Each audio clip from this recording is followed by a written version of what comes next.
ప్రియాది ప్రియమైనటువంటి పరిగిష్ వ్యాసన సభ్యులు రామ్మోహన్ రెడ్డి గారికి, పార్థసారథి పంతులు గారికి, ముదిరాజ్ సంఘ అధ్యక్షులందరికీ, ఆఫీసర్లకు, పోలీసు వాళ్లకు, మన ముందు కూర్చున్న ముదిరాజ్ సోదరులకు, సోదరిమణులందరికీ పాదాభివందనం. ముఖ్యంగా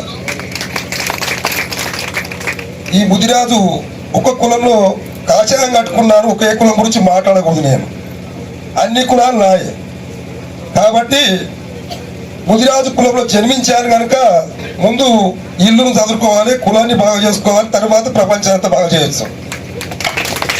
కాబట్టి ఒక్క నిమిషమే మాట్లాడతాను. మనది రాజుల కులము, పాండవులు మన వాళ్ళే, రాజవంశము కలియుగం పుట్టినప్పుడే పరిపాలించింది. ఇప్పుడు రాజుల దగ్గర కావలకారణమైనామంతా మనం, కావలంతా మనవలే కదా. అదే ముదిరాజు అంటారు, ముత్తరాశి అంటారు, తెలుగు అంటారు, కోలి అంటారు. రాష్ట్రాలలో ఆ విధంగా మాట్లాడుతుంటారు అన్నమాట. అంత ముదిరాజులే. ఇంతకుముందు రాష్ట్రపతి కూడా ఒక ముదిరాజు అయ్యిండే మనకు తెలుసు, మీరు రామ్నాథ్ కోవింద్. కనుక మనకు ఎక్కువ తెలుగు పరులం. చేపలకే వదిలేసి బురదల లోపల బురదలుండి తీస్తాం మనం కదా, బండల కింద ఉండి అస్తం పెట్టి తీసేస్తాం. ఈయన రాజకీయ నాయకులకు వదిలేయలేమా, వదిలేసి పడలేమా? తప్పకుండా పట్టుకుంటాం మనం. అది ముఖ్యంగా మన రామ్మోహన్ రెడ్డి సార్ తెలుసుకున్నాడు కాబట్టి మనకి ఇటువంటి కేటాయించింది ఈ రోజుల్లో. అందుకొరకు ఎక్కువ మాట్లాడలేను. అదేవిధంగా బీసీడీ నుంచి పీజీలు చేసి రోడ్ల మీద తిరుగుతున్నారు. ముఖ్యంగా మా బీసీ బిడ్డలంతా పీజీ చేసుకొని రోడ్ల మీద తిరుగుతున్నారు. అందుకు బీసీడీ నుంచి బీసీఏ మారుతారని మరి మీ పాదాలకు నమస్కారం ఇచ్చి తెలియజేసుకున్నాను. ఈరోజు గతంలో మీరు అడిగినప్పుడు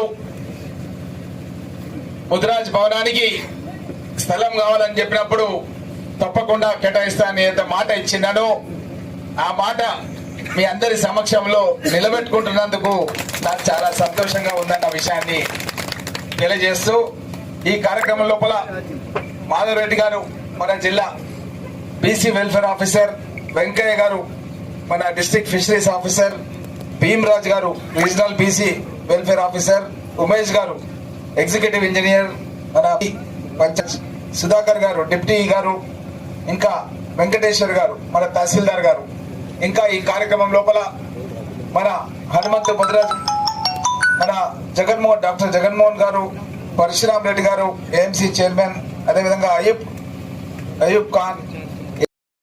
బీసీ ఏ గ్రూప్ కు ఇదే మాట చెప్పిన శాసనసభలో మా పరిగి నియోజకవర్గంలో చాలా మంది ముదిరాజ్ కుటుంబాలు ఉన్నాయి. వాళ్ళు కొంతమంది చేపల పెంపకం వృత్తి పైన ఆధారపడి ఉన్నారు, కొంతమంది పండ్లు అమ్ముతున్నారు, పూలు అమ్ముతున్నారు. ఇప్పుడు మా ఆంజనేయులు గారు చెప్పిన అట్లనే సేమ్ మాట, అదే మాట నేను అసెంబ్లీలో చెప్పిన అన్న విషయాన్ని కూడా తెలియజేసిన. అప్పుడు శాసనసభలో సీఎం గారు టీవీ చూస్తున్నాడు.